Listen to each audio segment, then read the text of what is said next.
Good evening, good morning, good afternoon, wherever you're watching from. I love saying this because, time zones, what is time? Everyone's watching from all over the place.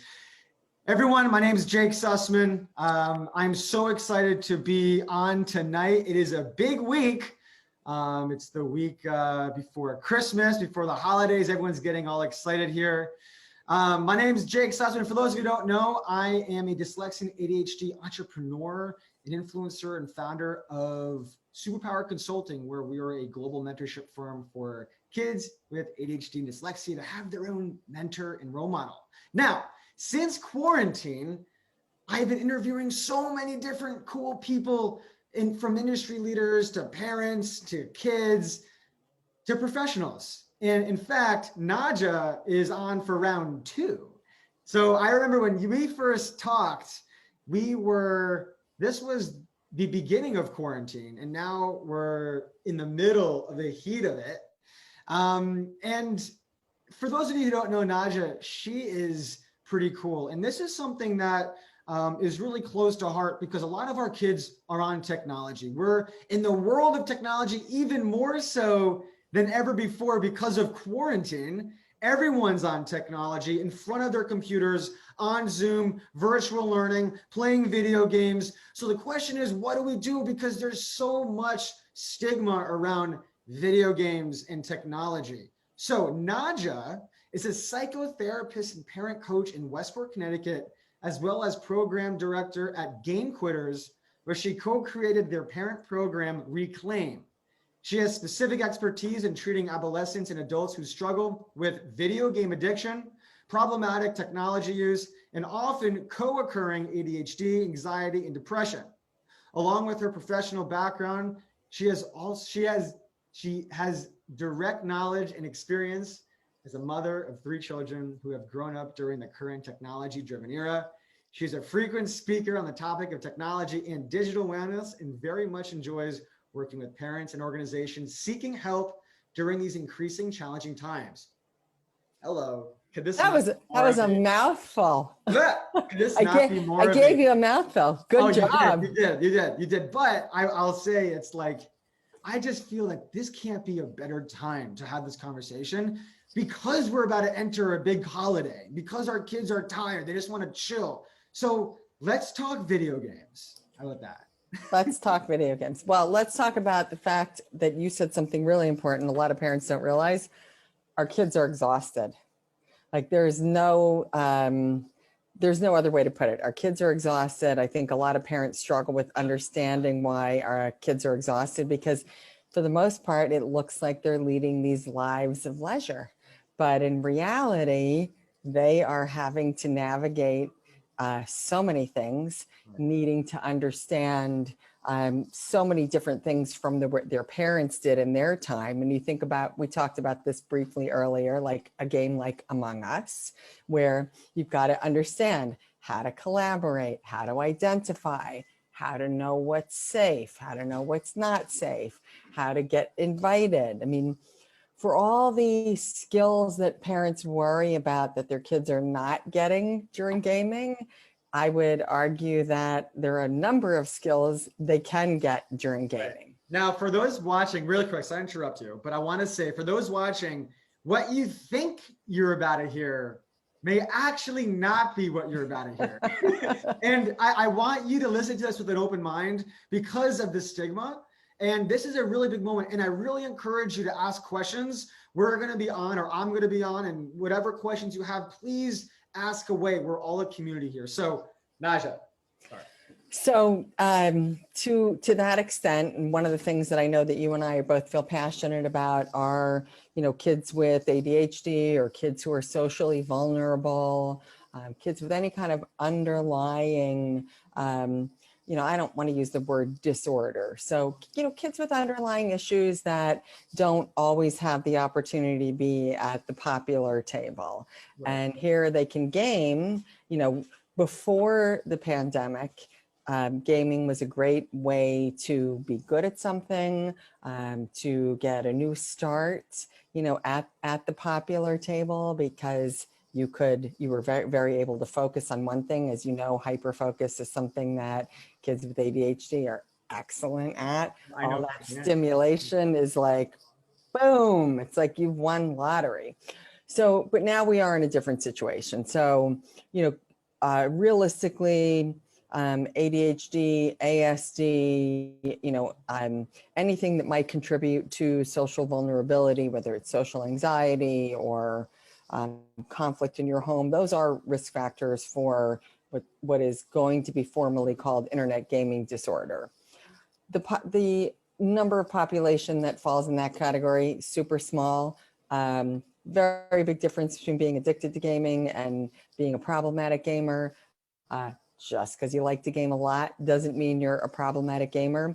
But right now we are in front of screens a lot, as you said, and probably going to be in front of screens even more. So what do we need to think about? Like, that's the question I'm sure you're getting all the time. What do we need to think about? Of course. I mean, it's a very sensitive topic because I think when it comes to technology, there is a huge component to what outlets are, right? And we need outlets. And I have some kids that I'm working with that are depressed, and they find themselves playing video games for hours. And God forbid we take that one outlet away from them. What are we going to do? Have them sit by themselves in their room? So the question is, and I want to ask you this, how do we coexist with technology? Right. I mean, it's a really good question. And, one of the problems with the pandemic, we know there are all these problems. People are sick, people are dying, people are losing jobs, people are feeling isolated. But then there are the problems that we're not really realizing and the fallout that is going to exist. So, for example, pre-pandemic, pre-distance learning, pre-social distancing, just by virtue of having other parts of your day where you had to be home, there were some constraints around how much screen time, you could spend. Granted, now screens are in school too. So we're talking about leisure screen time as opposed to educational screen time. But, a fallout of the pandemic is going to be that kids and adults are going to be more reliant on interacting and being entertained by screens.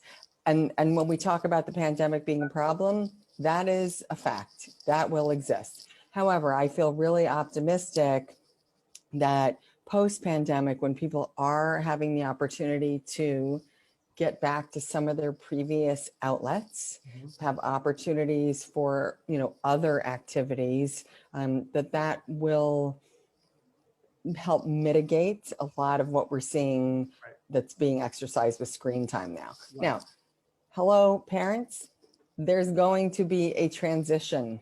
Like, it could be a 6-month transition. It could be a 12-month transition. It's taken a while to get used to things. People aren't even used to things. May take a little while for your child to get back to being willing to participate in other activities. So don't be surprised. And I think let's grow a little bit above children now. But what's something that I saw that may have been unknown or unpredictable pre-quarantine was that a lot of companies are realizing, this is totally off topic from kids right now, but a lot of companies are realizing that they don't need to have these massive headquarters maybe anymore. Maybe they can actually have their employees working from home. And the only reason why I'm bringing this up is because this impacts our parents and our family dynamics. So for our parents watching that, maybe wondering, am I going to be going back to an office when this is all over? Or am I just going to be staying at home, of where socialization is not a thing really? You're really just talking to people virtually. Have you heard any conversations about this, or what are people saying? I mean, we're really navigating. It's like we're like on the Nina, the Pinta, and the Santa Maria, assuming that the world's not flat. Like, having faith, but not having any idea what is out there in front of us. So, there's so many different ways this can go. If you think about families with really young kids, to the extent that they model what they see. I mean, that's just what it is. So if parent is in front of a screen, and no judgment here. I mean, I spend my entire day every day in front of a screen. That's how we work now, as you said. But that's what they're going to see, and that's what they're going to think life is about. So the other piece is that when you've got work in your home, it's very difficult to create boundaries between work and other life parts of balance. And that's a tremendous challenge. That was already a challenge pre-pandemic. It's just been worsened. Right. So, who knows? Maybe we'll find America out there. Sure. Right. And I think it's so easy to talk about like what the bad parts is happening. Like We're so easy to talk about, oh, we're all, the world's going to end anyway. Right. So like, no, I'm just joking. It's not, it's just a joke. Okay. But I know you're joking. But I think though, for our kids watching, because I think some parents asked if they could have their kids joining and watching this. Mm-hmm. I want to just talk about the fact that I personally think it's okay to play video games. I agree. Where's the boundary? Where's the line? And how can we create healthy gaming in the house? Right. Well, I mean, and that is the goal, healthy gaming. Well, and for me professionally and amongst my colleagues, the goal actually, before anything else, is mental health, because the rates of suicide and depression that we're seeing, in youth and in adults, like we like to talk about youth, like, oh, we're not young. I mean, I'm vulnerable to social comparison also, and vulnerable to when I see that my colleagues are publishing more and I haven't written anything, makes me feel bad about myself. So number one is mental health. So what's it going to take to get through this period of time and manage feelings of uncertainty and isolation and, seeing your parents and your family stressed, or maybe having a relative sick? Number one. If it takes some extra gaming, well, then it takes some extra gaming. So how are we going to keep it healthy? Still going to have some rules, still going to have some limits, going to have a lot of conversations. So conversations about keeping things age appropriate, conversations around, like, one of my guidelines that I often suggest is that you make virtual friends. And, a lot of people, youth, convince their parents that this is the only way they're interacting with their friends is by gaming, and, they're local friends. And then the parents find out that they've made all these other friends. And I say, okay, still listen. Let's figure out what the ratio is. Maybe 75% of the time needs to be interacting with your local friends, because you're going to have to get back into a face-to-face life with them. And 25% can be interacting with new people that you meet, kind of like a pen pal. Right. Well, I find this interesting though, because what I've seen with a lot of the kids that I'm working with, or mentors are working with, is a lot of these games have a chat feature. And there's two parts that you can go down right now, right? There's the online, there's the predator side of be careful who you're talking to. We can touch upon that, but I also want to talk about that. I mean, I think, and if this is not the, like, if this is a whole conversation for another time, let's have it. But, for our kids who are communicating to even their friends, let's just say, I believe that there's it can create this false sense of reality to what social interaction is. Like, if you're communicating on some of these other, Roblox or Among Us or even Fortnite, and, could kids have a hard time with, deciphering that this is not a real, that this is just a user, like this person may not just be your friend, right? Well, yeah. Have you watched a professional basketball game lately? I have. Okay. So for me, this is sort of the equivalent of trash talk. Okay. What's going on? Like, when you hear your, college kid gaming, or a high school kid gaming, and you overhear the conversations, basically what you're hearing is the same thing that's going on in a basketball court. It's trash talk.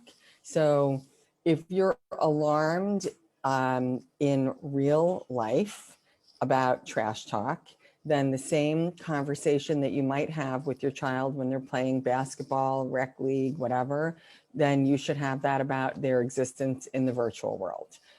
If you think that, you get it and there's some actual benefit, because hate to say this, you might have not, like, I know you followed what's gone on in the last 4 years. Trash talk is pretty acceptable now at like almost every level. I'm not saying it's a good thing, but It's the we need, it is the reality. So,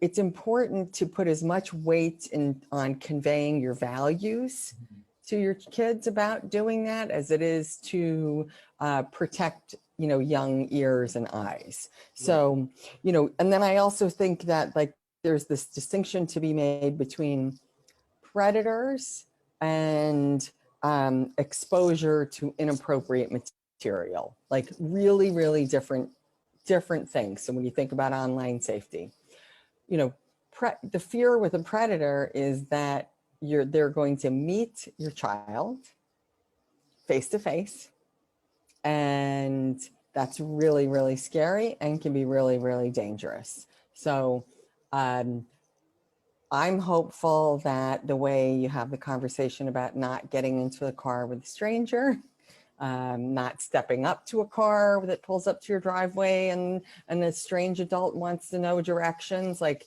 no, thank you, no thank you, back up, go in the house, call your mom or dad. So you need to have that same kind of conversation when it comes to actual, predators that you might meet. But then the other piece is the unsupervised chat. So, again, let's come back to context. Let's come back to content. If the context is not dissimilar to shooting hoops and how you might, speak to each other then, the way we do in American culture now, maybe it's not so bad. And helping understand that that's not what you want to do at a dinner table in somebody else's house probably is the better conversation. And then of course, see what follow age appropriate guidelines, like look and see what are the age appropriate guidelines for a specific game, and does it have an unsupervised chat? Because if there is an unsupervised chat feature, you want to know about that. You want to make some decisions. And I think it's better it's better to let your child have some exposure supervised by you, so they can learn to identify where things are problematic, as opposed to no. See, that is actually brilliant, because I think that when I hear a parent say, this is exactly why we are never going to get video games. This is exactly why you're never going to have a smartphone. This is exactly why blah, blah, blah, blah, blah. Facebook, Instagram, the whole thing. It's out there. It's like when we were younger, right? And there's a lot of things that we get exposed to in school, right? You're going to be exposed at some point, just a matter of how are you going to handle it. And I think as a parent who's the teacher, to be able to be on with your kids and even ask your kids saying, hey, let's play together. I want to play Among Us with you. Why don't you teach me how to play Among Us? And then we can talk about it. And if I like it, convince me to like it. Okay. Meanwhile, while you're on it, if you see some sketchy chats going on, that's where you can call out bring your kid over and saying, hey, I just want to show you what is a dangerous conversation. This is what it looks like. This isn't a hypothetical. You're literally reading word for word. I'm looking for young single boys. Well, how old are you? Right? I actually saw that last night when I was playing. I tried it. I was like, okay, everyone's playing Among Us. I gotta see this thing. Like, what is this all about? And I was mortified by what I was reading. And I was like, if I was a parent, I'd want to show my kids what it looks like. Yes. So they know. They have that memory of like, oh, that looks sketchy. That's not a friend. Well, Jake, you have the mentor mentality. Yeah. I mean, and that's really what it is. And that's, as difficult as it is, and my kids are a little older, parents now are tasked with this, huge need for monitoring, but also even more so mentoring. Okay. So it's, running into an inappropriate conversation is likely unavoidable now. Just like running into alcohol in college is unavoidable. So the opportunity to have your kids learn, like transmit your family's values, whatever they are, you have that opportunity to do that by, again, co-playing. If they won't let you play their game, like they like Fortnite. I mean, we don't even talk about Fortnite anymore, but let's say Fortnite's the game, or maybe it's GTA. I like Fortnite. Yeah. I mean, have them, if there are issues with playing that with them, have them play a similar game with you. So you get to see what's going on. You can give your feedback. It builds an alliance with your child instead of a power struggle. And, you get to see firsthand what the dangers are, and you get to say firsthand how you think they're best handled, because what's best handled in one family is differently handled in another. And it's a dangerous world out there, and we want our goal as mentors is we want to create independence. Even at the earliest of ages, we work with kids as young as 7 years old. Now, obviously, we're not saying a 7-year-old is going to be on their own, but what we're saying is we want to empower our kids to feel like that they have a voice. So when they're saying, but all my friends have this game, like it's not fair, like why? Like all of a sudden they're going to go sneak behind your back and play it. We don't want them sneaking behind our backs. We want that transparency. Right. And that's where I want to bring the conversation to this next part, where we have a dynamic of where everyone's home. It's the holidays. Our kids just finished school and they're on break. What are appropriate just either boundaries or ways that I get nervous with saying boundaries, but just ways that we can have our kids utilize an outlet like video games or technology, but also use it as a tool. And like that may take time to learn. But how do we, go ahead. Well, so, I mean, the first thing that always comes to my mind is, start to make distinctions about screen time. Like screen time is basically like food. Okay. There are lots of different types of cuisines. There's there's protein, there's carbohydrates, there's vegetables. Like think about it in those terms instead of this narrow definition of what screen time is. So are we doing, broccoli and carrots now, i.e. digital art program, digital music program, learning to code? Is it dessert time? Maybe eat the slice of cake, not the whole cake. So if you're not going to be able to offer your family and everybody in your family, it's not just kids, but if you can't offer a whole host of alternative activities right now, then I am of the mind of let's lean in. Okay. Right now, like let's lean into it together and figure out how we can make the most of these really powerful tools. And P.S. Parents also need a break from parenting. So forgive yourself. That's okay. Perhaps use that time when your kids are gaming or using screens in what you might consider not your most ideal way because it's not enhancing their lives, according to you. Instead of spending that time feeling anxious, take that as your little break time. Like enjoy that break. It's happening anyway. So you might as well be relaxed then, because when they stop, you're back on. So, again, context, content, quantity, engage as much as you can together. You are always of the mind to draw out, ask questions. What do you like? What would you make it? How would you make this different? Can you teach me how to do this? Like, that's the way we're going to get through in a healthy way, this, holiday break and the really sort of being locked down from socializing with other people. Right. Now, can I ask you? Yeah. Why are you not anti-gaming? Like, why are you because a lot of people look at it, it has such a negative connotation, but so why are you coming from this angle and perspective, because I really, ooh, I'm blurry. Hold on. Let's unblur ourselves. Okay. So bear with me. Oh, look at that. That's like really nice HD, but okay. Well, the question is why, let's see if I can unblur. Am I unblurring now? Okay. Yeah, you're good. Okay. Why are you coming from this angle? A lot of parents may be watching this saying, oh my gosh, this is a whole new angle. I've never really thought about it like this. So where did this come from? Like, or have you always been like this? Or did you once think that it was toxic and that we should not do it as the solution? But what do you think? Yeah, I mean, I think I am pro because it's play. Like it's play. And so it's fun to play, and kids should play and adults should play.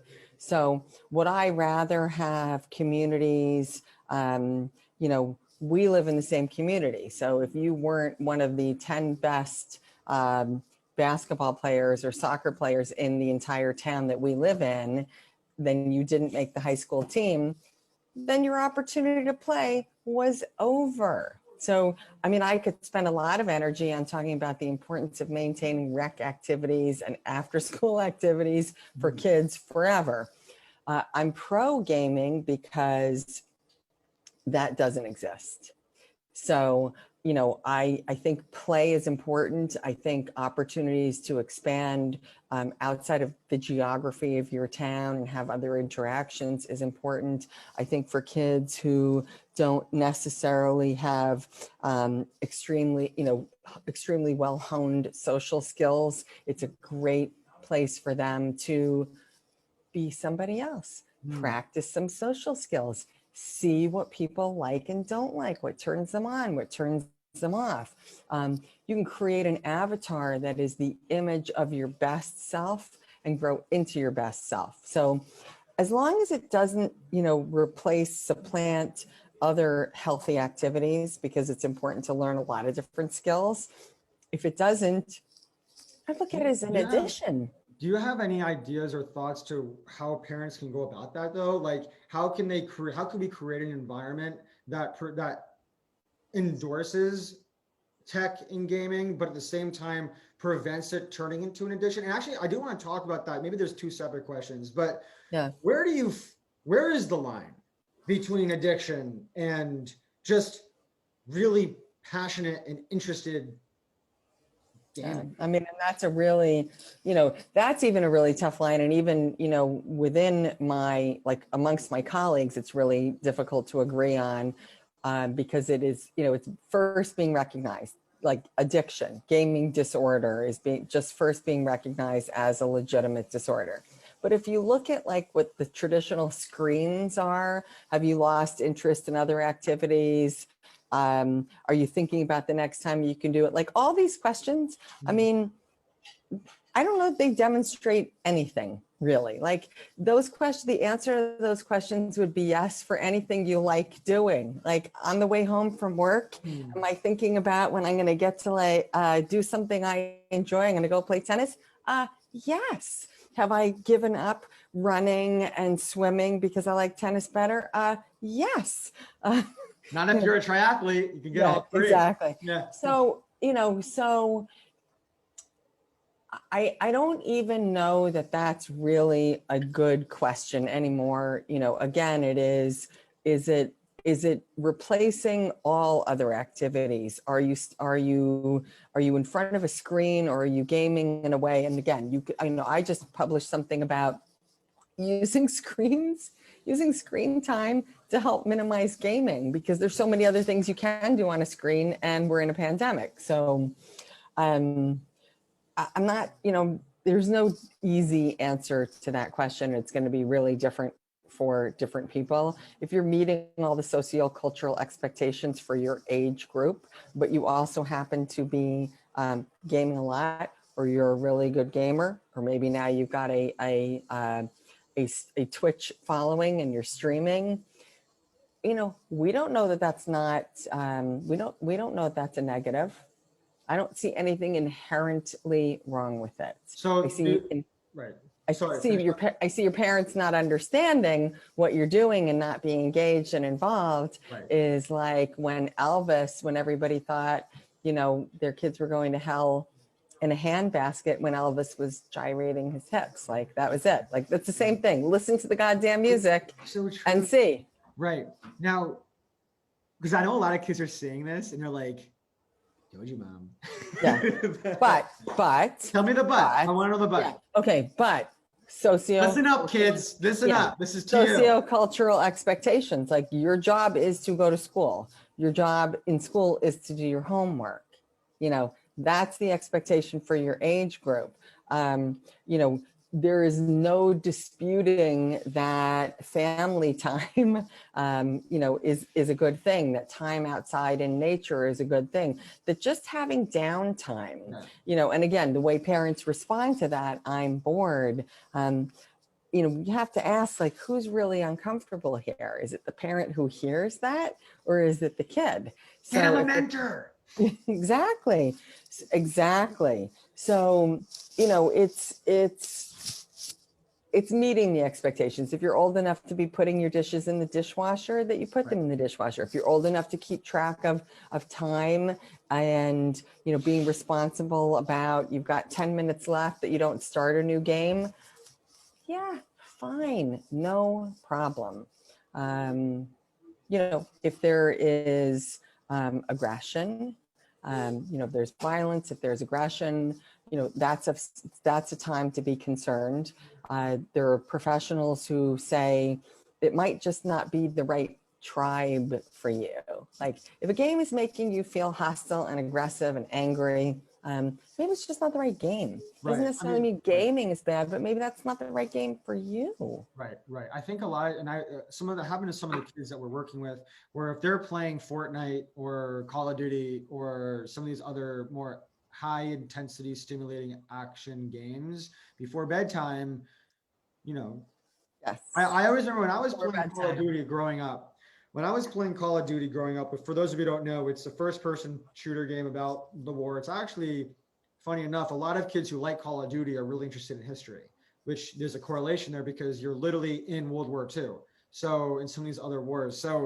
But when I was playing with my brother, after we would play for like 2 hours on a Saturday. That was our thing. On Saturdays was game. We had the Xbox. Yep. We had our day. We would game literally for hours and just have fun together. But closer toward the end of our time, we would get hostile. We would actually start to get aggressive because we're literally fighting and like in this. So I think there needs to be a line, a little bit of, if your kids are, playing right before bedtime, may not be the best move, right? Maybe stopping an hour or 2 hours before bedtime so we can start to relax. That's a better move. But, I think that there's also, where else is the outlet for aggression? Like, what's the acceptable outlet for aggression anymore? I mean, and so, this is a tough question. It's like, it's much easier if your child isn't aggressive. Okay. But like aggression and violence are different. We all have a certain level of aggression in us. We want to cultivate the appropriate amount of testosterone in our boys. So, but this has to go somewhere. And you can't have a snowball fight in the playground anymore. So now you have a virtual snowball fight, and it's not fair. Parents get mad at you for doing that. So again, coming back to understanding, but that doesn't mean there aren't limits. And as you said, not before bed, not when it's going to be disruptive to other activities that are important for growth. Because you need to have a lot of different skill sets in life. And then all of this is going to be really different when you can't go and do something else.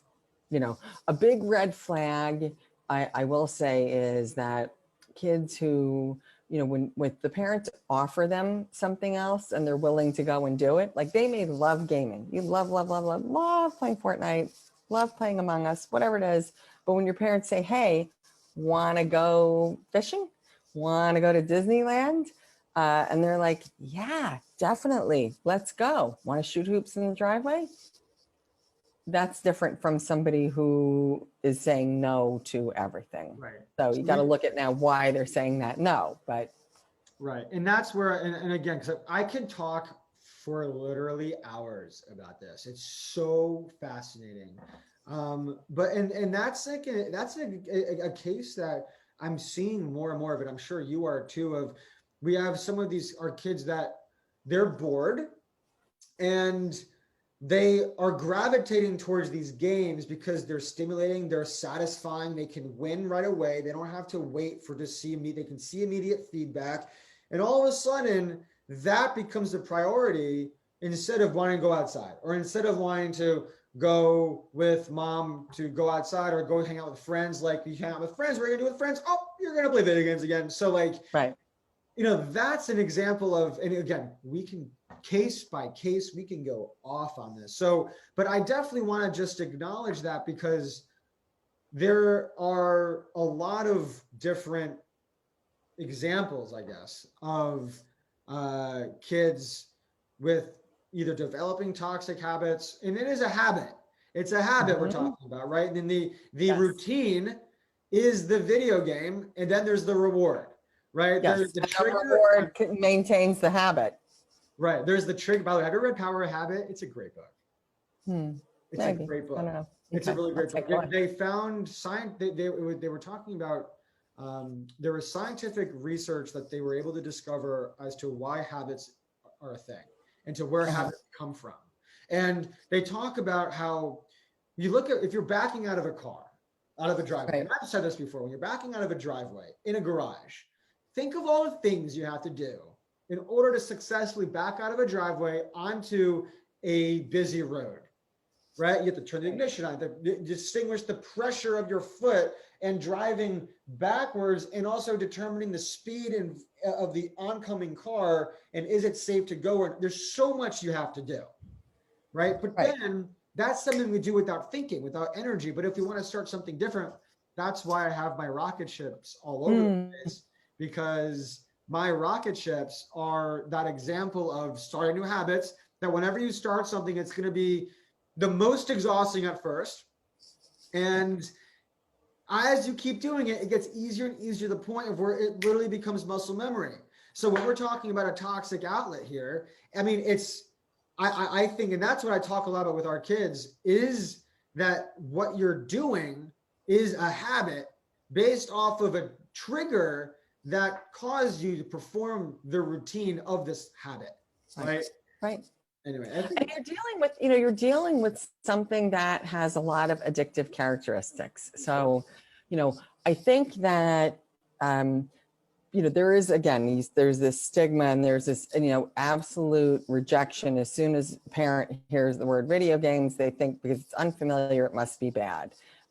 Because their child likes it and it's unfamiliar, it must be bad. So, I think it's so much more important to not rupture the relationship between parent and child over this.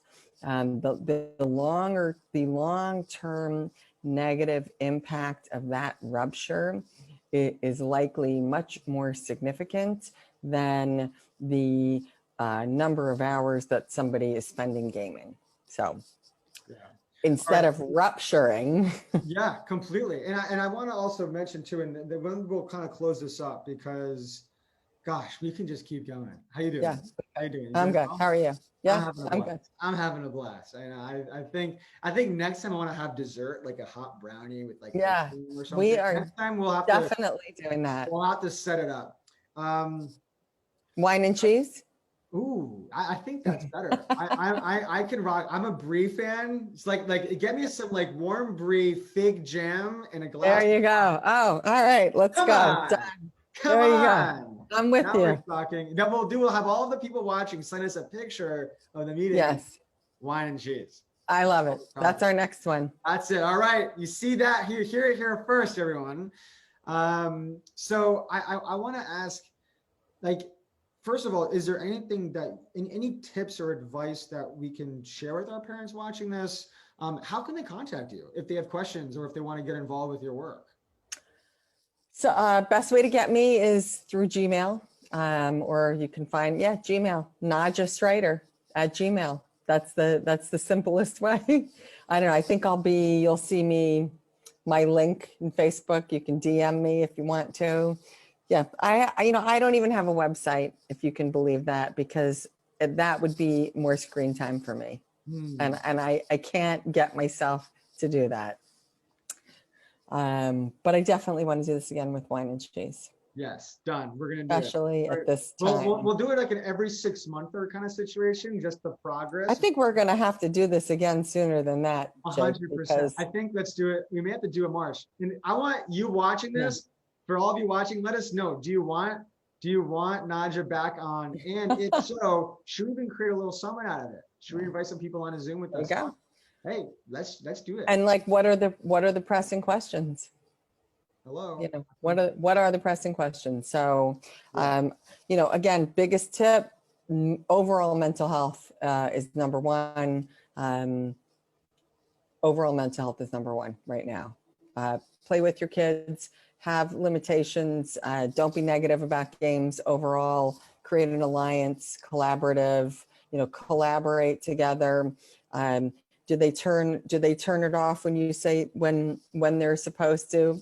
No, they don't. I mean, do you want to make that a federal offense? Probably not. Have a conversation like, why aren't they? And how can you support them in doing that? Right. And more importantly, you know. This was, there's a voice crack. This was so much fun. This was so much fun. A lot of fun. As I'm always, it's excited great to to talk to you. You too, and I'm excited. And I to love see- your mentor mentality always. Like, teach how we're going to get through what does exist, as opposed to complete resistance. That, you know, it'd be nice for all of us to resist a little. And I'm very pro resistance, but I'm also very pro mentor. Thank you. Thank you. And then that's the thing, like, if, you know, we're looking at what are our kids good at, what are their outlets, because we'll play games with them, you know, we'll dive in with them and enter their world, because that's how we're going to connect with them. So for your parents, I'm sorry this keeps blurring out. For our parents watching, hello, enter your kids' world. Just like hang out and play games with them and see what happens. I remember the first video games you ever had was Dance Dance Revolution. That was fun. We gotta bring Dance Dance Revolution back, because I remember we would have like family tournaments. We'd be sweating, like just dancing away. Yeah. Anyway. It's possible. It's definitely possible. That'll be the next thing we're gonna do. We're gonna have a Dance Dance Revolution competition, you versus me. Oh no. And we're gonna have our talk. Oh no. Oh no. All right. That's round one and she's out. Number 4. Done. Okay. All right. Okay. Nadja, thanks again. You're amazing. And for thanks, watching, have a good night. Same to you. Bye, everyone.